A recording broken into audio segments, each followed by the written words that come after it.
내가 하늘에서 내려온 것은 내 뜻을 행하려 함이 아니요 나를 보내신 이의 뜻을 행하려 함이니라. 나를 보내신 이의 뜻은 내게 주신 자 중에 내가 하나도 잃어버리지 아니하고 마지막 날에 다시 살리는 이것이니라.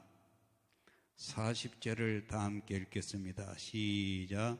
아버지의 뜻은 아들을 보고 믿는 자마다 영생을 얻는 이것이니 마지막 날에 내가 이를 다시 살리리라 하시니라. 아멘. 따라하겠습니다. 나를 보내신 분의 뜻. 한 농촌 마을에 땅은 많지 않지만은 열심히 일을 해서 남부럽지 않는 삶을 이룬 한 농부가 살았습니다.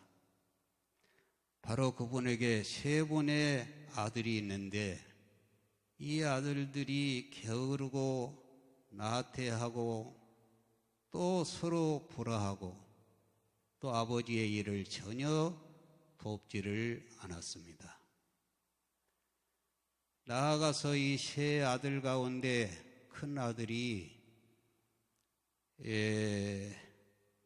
나가서 이 도박에 빠져서 아버지의 재산을 다 탕진을 하는 겁니다. 둘째 아들은 장사미천을 달라고 얼마나 조르는지 땅을 팔고 소를 팔아서 장사미천을 대줬더니 그 장사가 쫄딱 망했습니다. 셋째 아들은 또 광산을 한다고 해서 매일 그 사업에 미천을 달라고 해서 이 역시도 남은 땅을 팔고 가축을 팔아서 미천을 대줬더니 그 탄광에 사고가 나서 하루아침에 광산이 문을 닫고 망했습니다. 철지에 빈털터리가 된 이 아버지가 화병으로 쓰러져서 상경을 헤매고 있는데 누구 하나 찾아오는 아들이 없는 거예요. 시리에 빠진 아버지가 아내에게 얘기를 합니다. 여보, 내가 죽을 날이 아무래도 얼마 남지 않은 것 같은데 새 아들을 좀 불러주시오.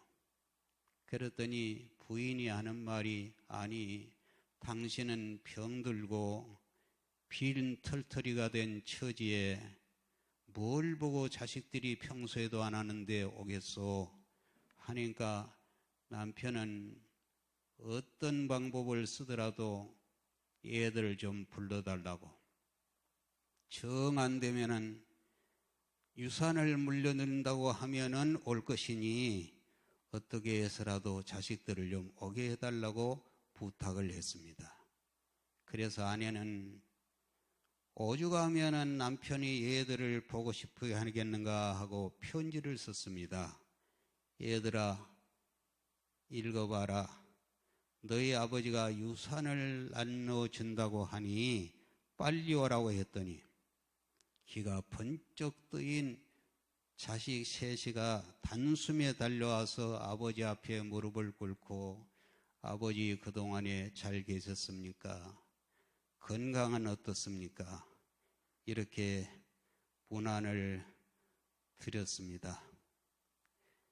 세 아들이 아버지 앞에 무릎을 꿇고 있으니까 아버지가 하는 말이, 얘들아, 내 말을 잘 들으라. 내가 조상 대대로 물려온 귀한 값진 보물을 저 산 너머에 비탈진 묵은 땅, 돌자갈이 있어서 곡식이 잘 안 되는 땅 속에 감춰뒀으니 그걸 찾아서 너희들 똑같이 나눠 가져라 하고 죽었습니다. 세 아들은 아버지의 장례를 마친 후에 정신없이 아버지가 말한 그 땅으로 달려가서 갱이를 가지고 옛날 쟁기를 가지고 땅을 파고 이렇게 헤쳐가서 어디에 이 보물이 묻혀 있는가를 찾는데 얼마나 이 밭이 험한지 돌이 나오고 버려진 밭인지 몇 날 며칠을 파도 보물이 나오지 않더니 그 다음에 마지막 부분을 파는데도 끝내 보물이 나오지를 않았습니다.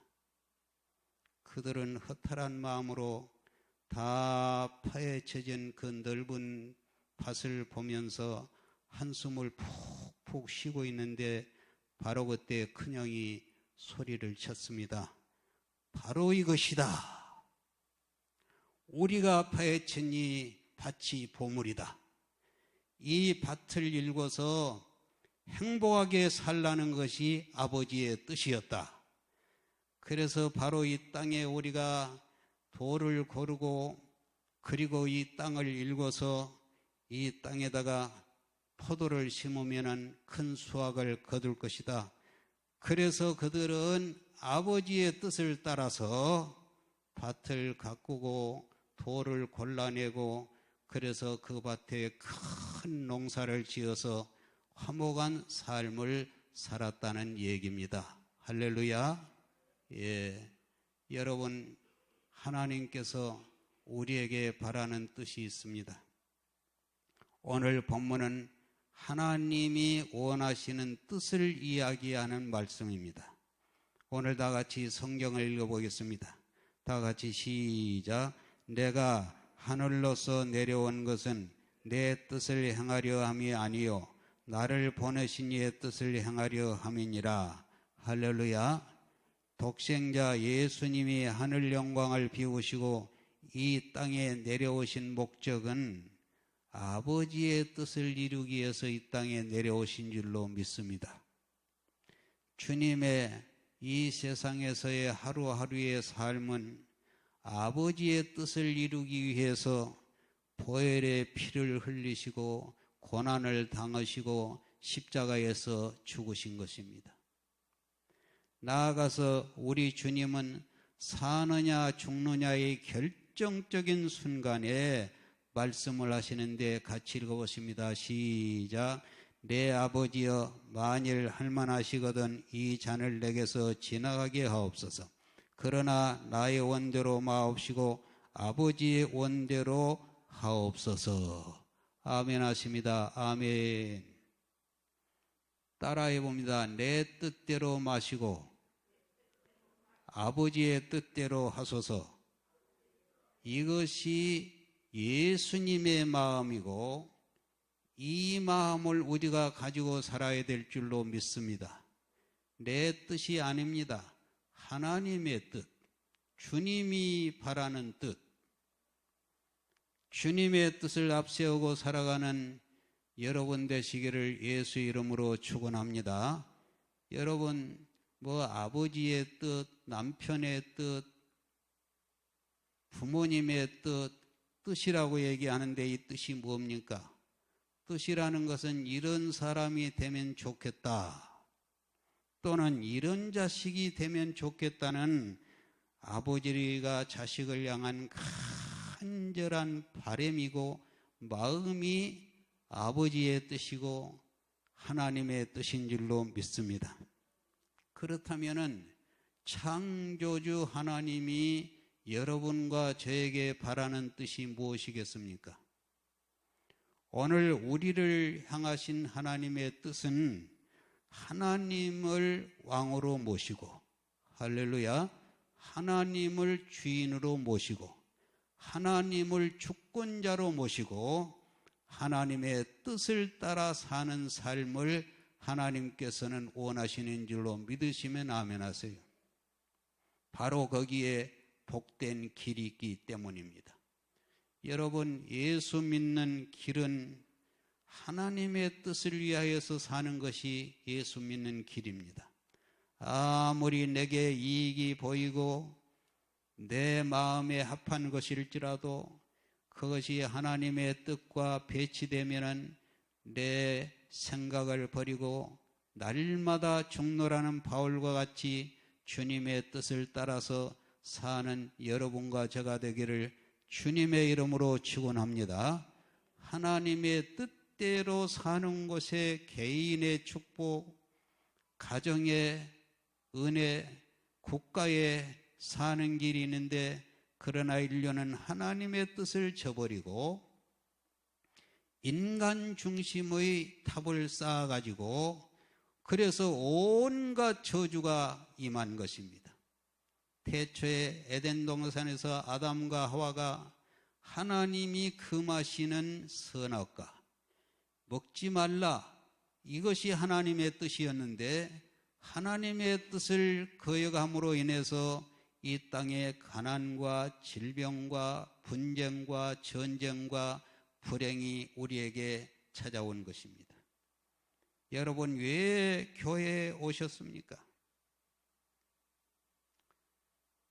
우리가 왜 교회를 다니십니까? 우리가 교회를 나오는 것은 하나님의 뜻을 교회에 와서 배우고 하나님의 뜻을 깨달아서 하나님의 뜻대로 살기 위해서 교회에 나온 줄로 믿습니다. 자기 뜻대로 살려고 하면, 자기 마음대로 살려고 하면 교회에 나올 필요가 없습니다. 내 뜻을 다 버리고 아버지의 뜻을 따라서, 그래서 내 뜻대로 살려고 하면 세상에서도 얼마든지 길이 있습니다. 그러나 세상에서 내 뜻을 중심으로, 내 이익을 중심으로 내 생각을 앞세우고 세상에서 아무리 큰 재벌이 되고 큰 권력을 잡았다 할지라도 하나님의 뜻을 떠난 성공은 허무함밖에 남을 것이 없습니다. 그래서 자신이 원하는 뜻을 다 이루고, 그래서 부귀영화를 누린 솔로몬은 뭐라고 그럽니까? 다 같이 시작. 전도자가 가로되 헛되고 헛되며 헛되고 헛되니 사람이 헤아려서 수고하는 모든 수고가 자기에게 무엇이 유익한고, 내가 헤아려서 행하는 모든 일을 본즉 다 헛되어 바람을 잡으려는 것이로다. 할렐루야. 여러분 보세요. 솔로몬이, 지혜의 왕 솔로몬이 자신이 원하는 뜻을 앞세워서 자신이 원하는 것을 다 이루었습니다. 3,000명의 여자를 거느리고 매일 주지영름 속에서 잔치하며 즐기며 온갖 부귀영화를 다 누렸지만은 결국에 가서는 솔로몬이 하는 말이, 내가 이 모든 것을 다 누리고 이 모든 것을 성취했지만은 그러나 황혼이 짙어가는 이 나이에 돌아보니 이 모든 것은 바람을 잡는 헛된 것이로다. 아멘. 오늘 세상을 돌아보면은 기쁜 일보다는 슬픈 일이 많고요, 행복한 일보다는 불행한 일이 많습니다. 사람의 생명은 하나님이 주관하지만 제 아내가 우리 장인이 폐암으로 돌아가셨어요. 여러분, 여러분의 가족력 가운데서 암이 있든지 난치, 불치, 병이 있는 사람은 주기적으로 종합 진찰을 하세요. 어제는 제가 집에서 저 혼자 밥을 해 먹기 위해서 우리 집사람이 넣어둔 반찬을 꺼내면서 제가 대성통곡을 했습니다. 얼마나 울음이 나오는지. 그 반찬 하나에 랩을 씌워놨는데 내가 내 아내에게 잘해주지 못한 것, 목회자의 아내가 돼서 호강시켜주지 못한 것, 얼마나 후회가 되는지 혼자서 대성통곡을 했어요. 여러분, 있을 때 잘하시기를 주님의 이름으로 축원합니다. 할렐루야.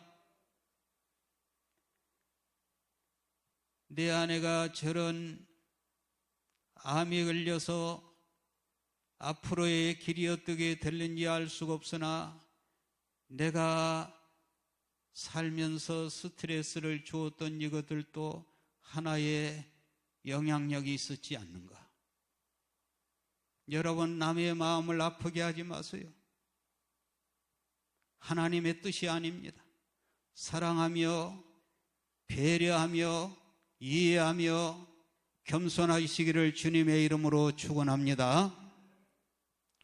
오늘 세상은 너무너무 불행한 일이 많습니다. 가난, 질병, 고통, 사고, 재해, 이혼, 여러 가지 모든 불행은 어디에서 오느냐? 하나님의 뜻을 그어가는 데서 온 거예요. 여러분, 하나님의 뜻을 우리가 다 따른다면 개인이나 가정이나 국가나 군대나 학원이나 사회나 국회나 대통령이나 왕이나 모든 사람들이 다 하나님의 뜻을 따른다면은 왜 미움과 싸움과 전쟁이 있겠어요? 왜 불화가 있겠어요? 하나님의 뜻을 따르지 않기 때문에 이 세상에는 비극이 끊어지지를 않습니다. 그렇다면 여러분은 얼마나 예수를 믿는 삶은 하나님의 뜻을 따르는 삶인데, 뜻을 깨닫고 뜻대로 살려고 교회를 다니는 것인데, 여러분은 얼마나 하나님의 뜻을 따르기 위해서 몸부림을 치고 있으며 얼마나 기도하고 얼마나 하나님의 뜻을 따르고 있습니까? 내 뜻을 하나님의 뜻이라고 생각하지 않습니까? 얼마나 온유하고 얼마나 겸손하고 얼마나 거룩한 삶을 삽니까? 오늘 여러분, 가정이나 개인이나 국가나 하나님의 뜻을 따를 때 잘 되는 길이 열리는 줄로 믿습니다. 요즘 세상이요, 너무너무 흉흉해요. 지나가는 사람에게 이유도 없이 흥기를 가지고는 막 사람을 찌르고 죽이고, 그것도 한 사람이 그런 것이 아니라 인터넷에 올라와 있는데 결국은 대통령까지 죽이기도 하는 놈들이 다 나오고, 전국에서 동시다발적으로 일이 일어나는 거예요. 약속이 나듯이. 또 내를 낳아주고 길러준 어머니를 자식이 살해한 거예요. 얼마 되지 않았어요. 또 남자가 남자와 더불어서 연애를 하고 여자가 여자와 더불어서 결혼을 하는 이런 일. 세상에 책상에 초등학교 학생이 엎드려서 자고 있으니까 교사 선생이 깨워야 돼요, 안 깨워야 돼요? 우리 정승래 집사님. 깨웠더니 뭐라 그런 줄 알아요? 얘들도 인권이 있는데 왜 휴식을 취하는 자기 인권과 자기 자유를 가지고 휴식을 취하고 있는데 이 휴식을 방해하느냐? 부모가 교사를 고발을 하고 학교를 쫓아와서 막 죽이겠다고 그러고 얼마나 괴롭힌지 교사가 자살을 하는 거예요. 어제도 교사가 또 자살한 것 같아요. 여러분, 이런 별별 사건이 지금 다 일어나고 있는데 왜 이렇습니까? 하나님의 뜻을 저버리기 때문이에요. 태초부터 하나님이 우리 인류를 향하신 뜻은 오직 하나님을 주인으로 모시고 하나님의 계명을 지키며 하나님의 인도를 받는 것이 아버지 하나님의 뜻이었는 줄로 믿으시면 아멘 하세요. 크게 아멘 하세요.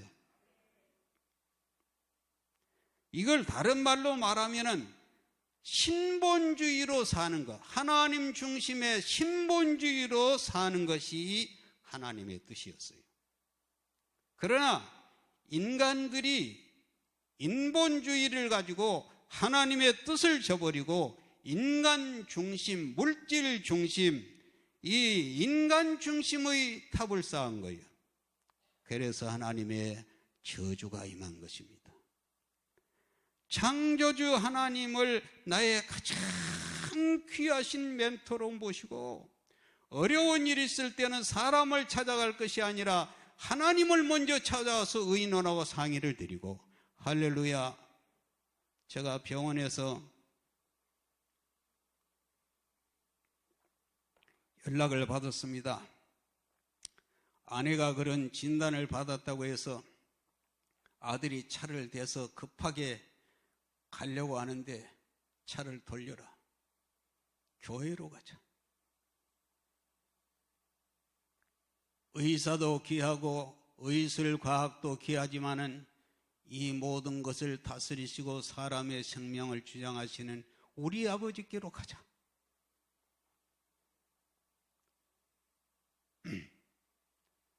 교회에서 기도했습니다.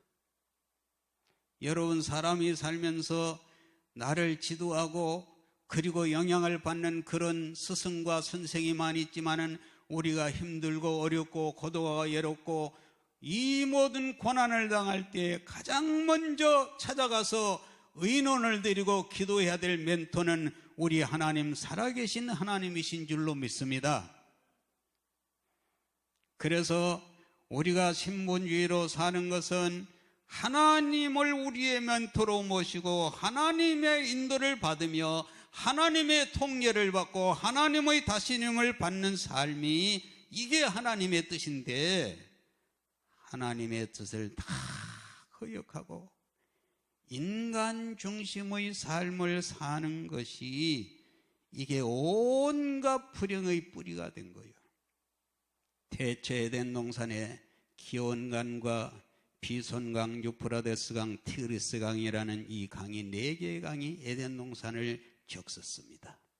이와 같이 오늘날 이 세상에는 따라합니다. 신본주의, 인본주의, 공산주의, 민주주의, 이 4개의 주의라는 강이 개인과 가정과 온 세상을 흐르고 적시고 있습니다.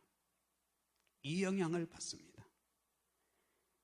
요즘 여러분 길거리에 북한의 김정은이, 어떤 사람은 김정은 국방위원장이란다 그런 말을 다 뜻시켜요. 뭘 거기다가 국방위원장이 이름 그 직함을 댑니까? 그냥 김정은이지, 아들과 같은 놈이지. 이 김정은이의 사진이 찍힌 티셔츠를 입고 길거리를 활보하면서 북한을 찬양하는 세력이 생겼단 말이에요. 옛날에는 이게 무슨 법이죠? 국가 무슨 법이에요? 보안법에 당장 걸려 들어가는 거예요. 법이 있는데 법을 지금 실행을 하지 않아요. 이 북한을 찬양하는 친북 세력들이 온 나라를 지금 덮고 있습니다. 교회에서 저번에 내가 한 1년 전인가 정치 얘기를 조금 했어요. 그것도 뭐 깊은 얘기를 한 거 아니에요. 예? 이런 얘기를 했어요. 이 얘기를 했어요. 나는 전라도가 내 고향이지만은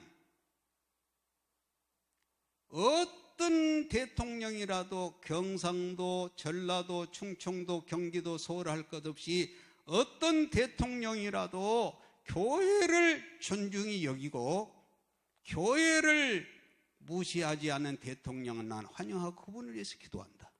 그러나 어떤 대통령이라도, 내가 전라도 토박이지만 전라도 대통령이라도 교회를 박해하고 무시하는 대통령은 내가 지지할 수 없다.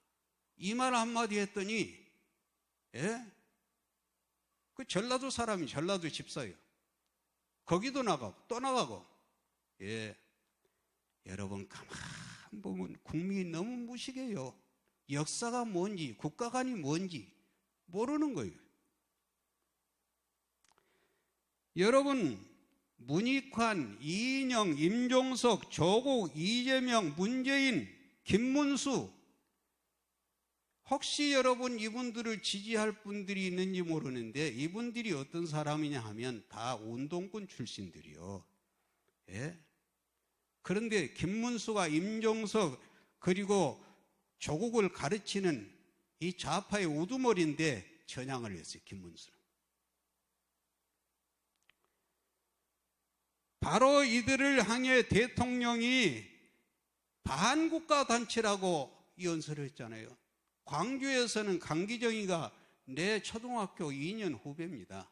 그 형님 강기선이가 우리 형님하고 단짝 친구예요. 강기정이를 잘한다고 내가. 우리 옆집 바로 건너편에 있었어요.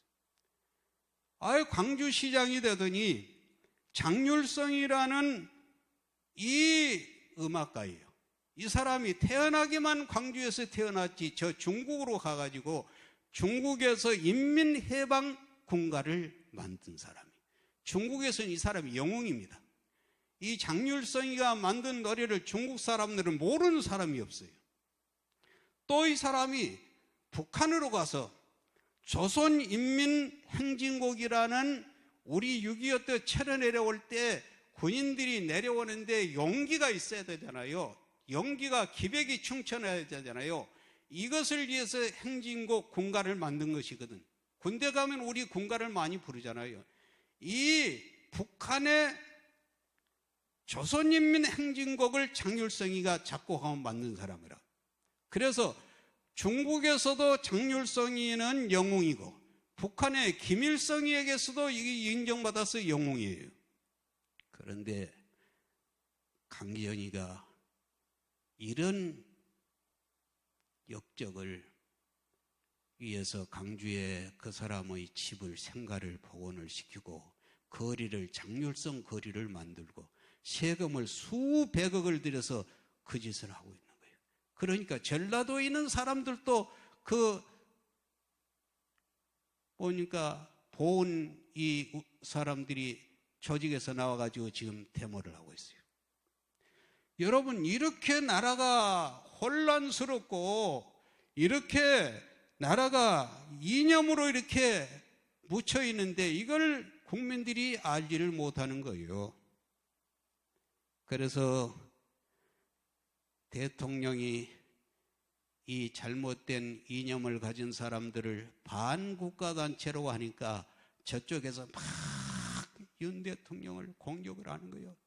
철진한 이념을 가지고 뭘 철이 지났어요. 봄이 가면은 여름도 오고 또 봄이 오는 것이지. 응? 철진한 이념이라고. 그러니까 윤 대통령이 뭐라고 그랬어요? 나라가 바로 살려면 자유주의냐 공산주의 하는 이념이 중요하다 그랬어요. 이념이. 새가 지금 한 방향을 해서 날아가는데 양쪽 날개가 있어요. 오른쪽 왼쪽 날개가 있어요. 오른쪽은 우파고 왼쪽은 좌파예요. 그런데 세계 모든 나라도 진보와 보수가 있거든. 다른 나라에서는 우리나라와 같은 이 진보 좌파가 아니에요. 예? 건전합니다. 우리나라는 특별한 좌파 진보 이 단체는 주사파예요. 북한을 찬양하는. 그리고 이념이 중요하다.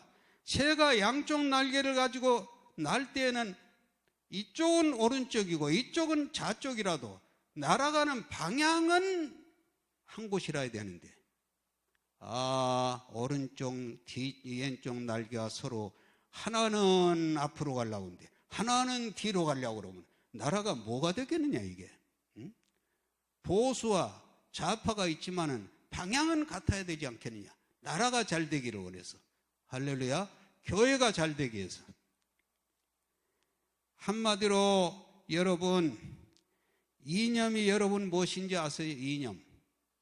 가장 사람이 살아가는데 이상적인 생각이나 이상적인 견해를 이념이라고 그러는데 한마디로 신본주의, 인본주의, 자유민주주의, 공산주의는 하나의 이념이나 다름이 없습니다. 예, 특별히 그 가운데 신본주의는 오직 하나님 중심의 삶을 사자는 것이 신본주의예요. 배워보세요. 인본주의는 뭐냐? 인간 중심으로 살자는 거예요. 하나님이 없습니다. 사람이 먼저입니다. 공산주의는 모든 소유는 개인 것이 없어요. 국가 것이에요. 국가에서 땅도 다 관리하고 중국을 가니까 그러더라고요. 개인 것이 없어요. 이것을 조국이가 얘기를 했지 않습니까? 이재명이가 우리나라도 토지 공개념을 법으로 법제하려고 그랬어요. 그게 뭐냐? 지금 우리가 개인적으로 집을 팔기도 하고 땅을 살기도 하고 팔기도 하는데 이걸 국가에서 저 중국까지 어떻게 되겠어요?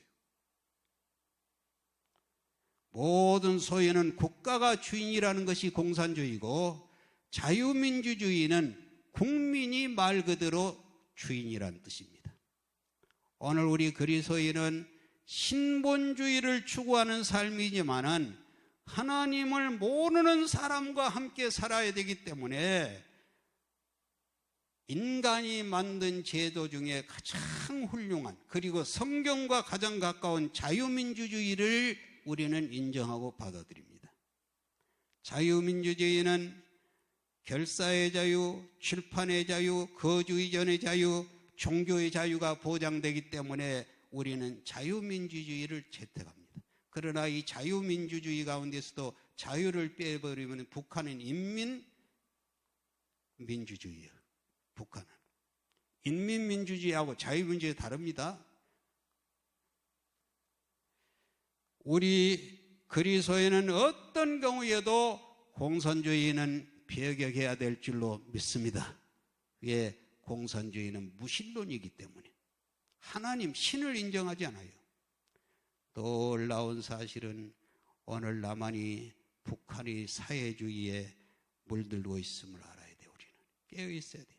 사회주의나 공산주의나 뭐 그거인데, 사회주의는 낮은 단계의 공산주의고 공산주의는 높은 단계의 공산주의예요.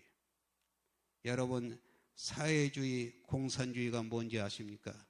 공산주의는 지금 말했지만 개인의 소유나 자신이나 재산이나 자유를 허용하지 않습니다. 모든 소유는 국가의 것이다.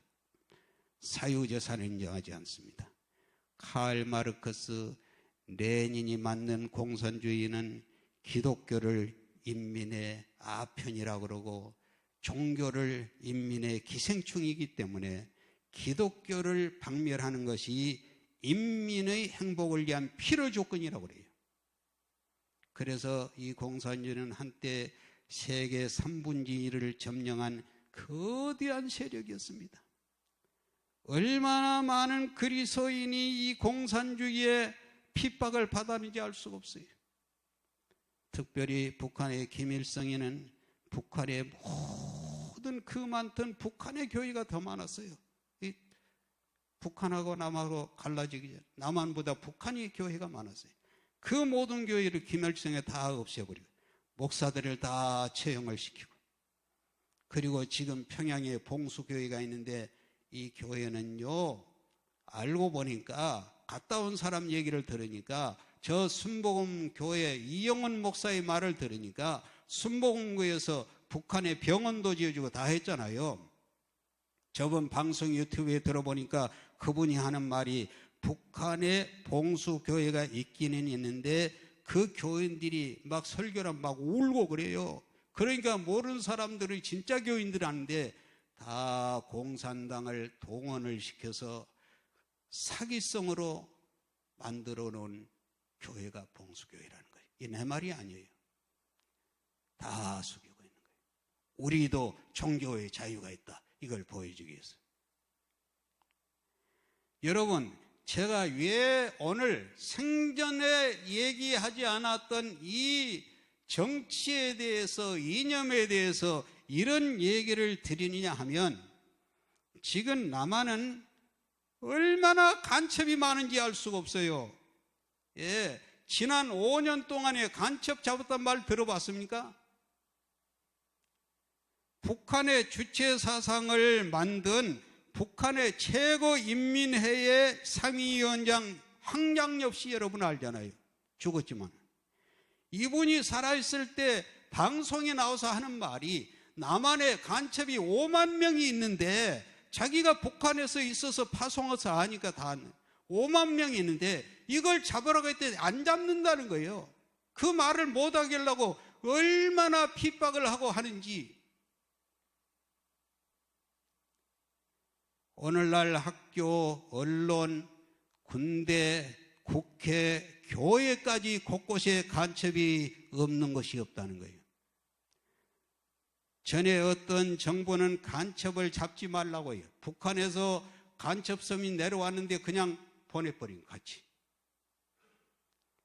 여러분, 지금은 용산으로 청와대가 옮겼지만 청와대에 간첩이 있었다고 여러분 하면은 믿으시겠어요? 최고의 권력기관인 대통령이는 청와대에 간첩이 있다면 믿으시겠냐고 말이에요. 우리 잠시 북한에서 난파되었다가 전향한 분의 진술을 한번 듣고 전 북한 정찰 총국 대자 김국성 씨가 우리나라에 기순을 해서 간첩에 대한 실태를 얘기했더니 이전 정부가 그분을 그 말을 못하게 해서 저 영국인가 BBC 그 방송에 터뜨렸어요. 그분 얘기를 우리 한번 들어보겠습니다.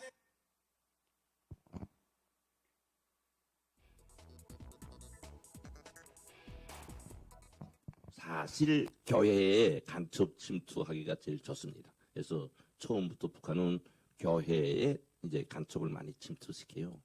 왜냐면 하면 교회가 간첩들이 소식하기 가장 좋고요. 그 다음에 이제 우리 솔직히 우리 교회가 표를 가지고 있잖아요. 그래서 정치인들이 많이 모여듭니다. 그 표를 바라고. 이렇게 아주 간첩들이 활동하기 좋은 것이 종교예요. 종교. 그래서 그 분야에 북한의 간첩들은 이제 앞에서 말한 것처럼 어제 오늘날이 아닌 역사적 뿌리를 두고 있습니다. 그래서 현 시점에서 우리 종교계의 간첩들이 있어도 너무 많습니다. 왜 피를 쓰고 있죠? 그래서 그 식별법은요, 사실 이 종교에서부터 이제 북한 문제를 놓고 대북 정책을 놓고 평화 바람을 불었어요. 이게 간첩들이란 말이에요. 예? 종교의 가면을 쓰고 우리 민족의 평화를 바라는 평화 통일을 울부짖었지요. 그 다음에 뭘 또 말합니까? 이 사람들 북한 토끼 운동 하자 이래요. 응? 또 말하면요 북한 알기 운동 하자입니다. 그 다음에 또 뭘 말하는가 하면요 자주 민족의 자주권을 잘 말합니다. 그래서 미군을 철거시켜야 된다 이렇게 말해요. 조금 더 나가면 북한의 핵무력도 우리 민족의 위대한 힘이다. 뭐 좀 이렇게 또 변정되죠. 그러니까 이런 말 하는 목사들, 종교계 사람들 우리가 주시해야 됩니다.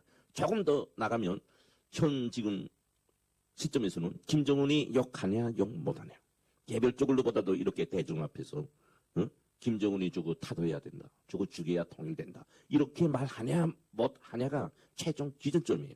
특히 북한에 다니는 목사들, 북한에 다니는 목사들 그런 사람들을 1인 연단에 앉혀놓고요.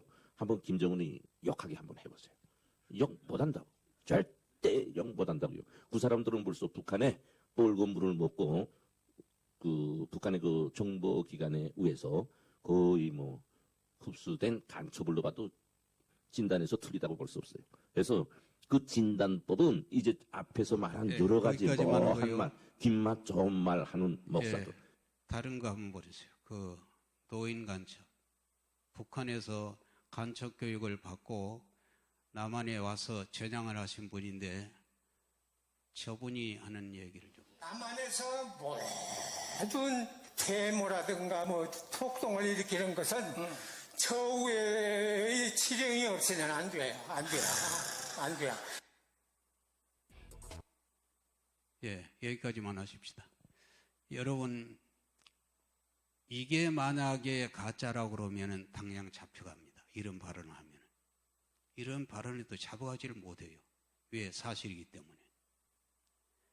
야, 내가요, 너무너무 놀란 것이 저는 원래 김대중 대통령을 그 대선에 나왔을 때 제가 목회를 하면서도 주일날 오후에 그 유세를 다 서울 전역에 따라다니면서 제가 같이 호흡을 했고 김대중 씨가 쓴 책을 다 내가 섭렵을 했고 5.18 때 광주에서 데모가 일어나서 제가 그 데모 차를 타고 저 광주 월산 등에 하면은 아시아 자동차가 있습니다.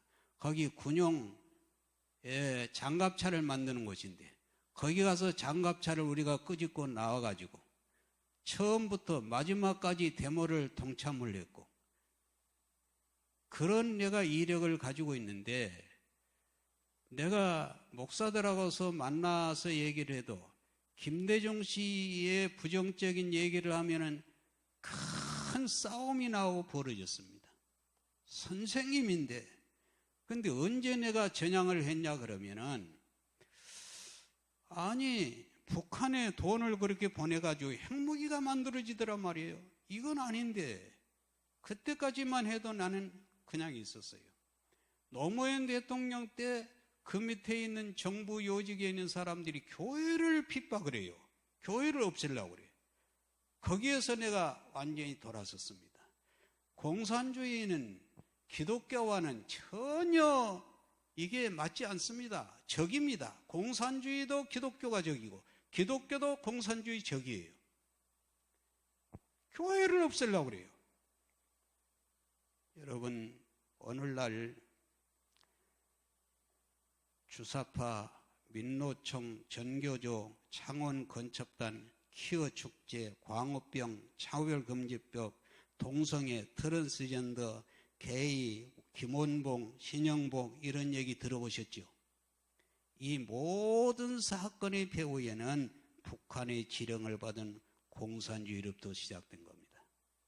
한때 러시아 볼셰비키 혁명으로 시작된 공산주의가 전 세계를 향해서 유럽을 향해서 내려오다가 이태리에서 그 공산주의가 멈췄습니다. 그들이 왜 그렇게 창궐하던 공산주의가 힘을 못 쓰고 멈추는가 조사를 했더니 기독교 때문에 그랬습니다. 그걸 알았어요.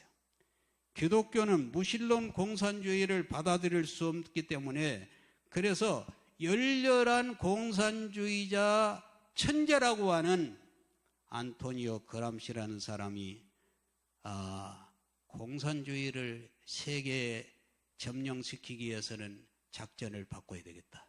이렇게 해서는 정면 대결로는 어렵다. 왜? 기독교가 있기 때문에.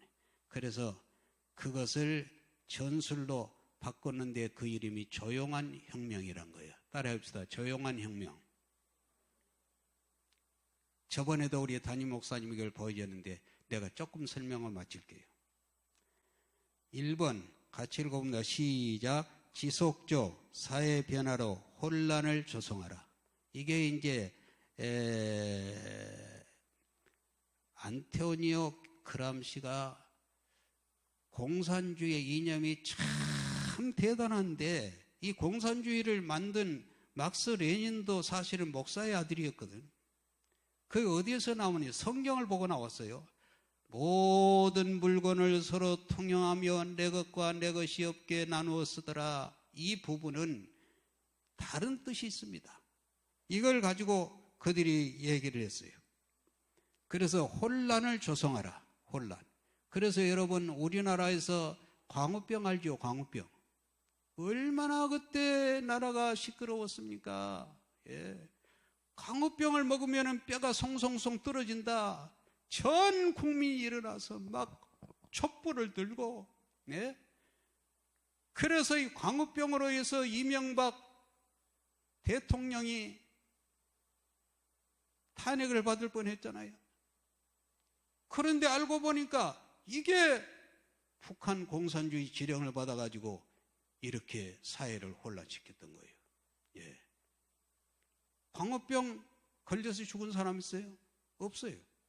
그러면 이것을 혼란을 시킨 사람들을 책임을 물어야 되는데 어느 한 사람도 책임을 받은 사람이 없어요. 두 번째 뭡니까? 시작. 2번 시작. 학교와 교사의 권위를 약화시켜라. 그래서 학교 교사들이 여러분 자살을 하고 지금 어렵잖아요. 예. 교사들의 권위를 없애는 거예요. 세 번째, 가족을 해체하라. 여러분 요즘 인권 이 법이 만들어져 가지고 인권법이 북한의 지령을 받아서 만들어진 거예요. 그래서 무슨 법을 만들었냐? 가족에서 부모가 뭐라 그러면 야단치면 자녀가 부모를 고발을 해요. 고소를 해요. 어머니를 고소하고 아버지를 고소하고 가족을 해체를 시키는 거예요. 실질적으로 이런 일이 일어나고 있습니다. 예. 또 어린이들에게 성교육 및 동성애 교육을 실시하라. 예. 요즘 얘들이 초등학교 애들이 내가 들어보니까는요, 학교에서 엄마와 아빠의 잠자리를 기구를 만들어 가지고 결합을 시키는, 이걸 가르친대요. 온 나라가 이 잘못된 왜곡된 성교육으로 인해서 결혼도 하지 않아요. 이런 문제가 생겨요. 또 5번은요, 교회를 해체하라. 여러분, 교회 해체 지금 몇 명이 국회의원 79명이 교회를 없애야 된다고 법을 지금 발의해 놨는데 아직 통과는 못 됐어요. 명단을 한번 봐보세요. 이게 만약 내가 거짓말로 하면은 나 잡혀갑니다, 이거. 이 사람들이 거의 다 민주당이에요. 더불어민주당. 79명이 교회를 없애야 된다고. 이게 안토니오 그람시 이 공산주의의 조용한 혁명에서 이게 지금 나온 거예요. 교회가 있으면 공산주의가 안 되거든. 그 다음에 여러 가지가 있지만은, 10번입니다. 9번. 복지정책을 강화해 국가나 기관 보조금에 의존하는 사람이 늘게 하라. 여러분, 나눠주고 뭘 주고 이렇게 하는데 이게 좋은 게 아니에요. 결국은 이 나눠줘가지고 돈을 줘가지고 어쩔 수 없이 그 돈 준 권력에게 아부하고 표를 줄 수밖에 없도록 그냥 만들고 있는 거예요, 지금. 그 국민들이 모르는 거예요, 지금. 예. 언론을 10번에 언론을 조정하고 대중의 순전을 저하시켜라. 요즘 여러분 MBC, KBS 할 것 없이 CBS까지, 기독교방 CBS까지 이게 전부 편향된 방송을 하고 있는 거예요. 흔히 교회는 정치를 하지 말라고 하는데 여러분 잘 들어보세요. 이건 무식한 얘기입니다. 교회는 정치를 늘 감시하고 견인해야 됩니다. 성경을 보면 모세가 바로 왕을 책망을 했습니다. 나단 선지자가 다윗 왕을 책망을 했습니다. 선지자들이 왕들의 죄를 책망하고 잘못한 것을 책망을 했습니다. 세례요한이 헤롯 왕을 책망을 했습니다. 손양원 목사님, 주기철 목사님이 세상 정치를 책망했기 때문에 순교를 당한 거예요. 성경은요, 다 정치에 대한 얘기예요. 신학교도 우리가 공부를, 신학교가 정치 과목이 있어요. 정치 과목이, 신학교가. 그래서 주님은 너희가 청기는 분별할 줄 알면서도 어찌하여 시대의 표적을 분별할지 모르느냐. 세상 여러분 시대를 분별하는 눈이 열려야 될 줄로 믿습니다. 마지막입니다. 마지막 끝으로 성경 구절을 읽어봅니다. 6장 38절 40절 시작. 나를 버리신 이의 뜻은 내게 주신 자 중에 내가 하나도 잃어보지 아니하고 마지막 날에 다시 살리는 이것이니라. 내 아버지의 뜻은 아들을 보고 믿는 자마다 영생을 얻는 이것이니 마지막 날에 내가 이를 다시 살리리라 하시니라. 아멘. 이 말이 뭐냐? 예수님이 이 땅에 오신 것은 모든 사람을 살리러 왔다는, 구원시키러 왔다는 거예요. 여러분, 이 세상에 귀한 것이 많지만은 가장 귀한 것은 구원입니다. 구원. 할렐루야. 구원이에요. 예수님이 사람을 살리는 생명구원을 위해 오셨다면 우리 역시도 믿지 않는 내 남편, 아내, 자식, 부모, 이웃, 형제를 다 구원시켜서 주님의 뜻을 우리가 이루어야 될 줄로 믿습니다. 기도하겠습니다.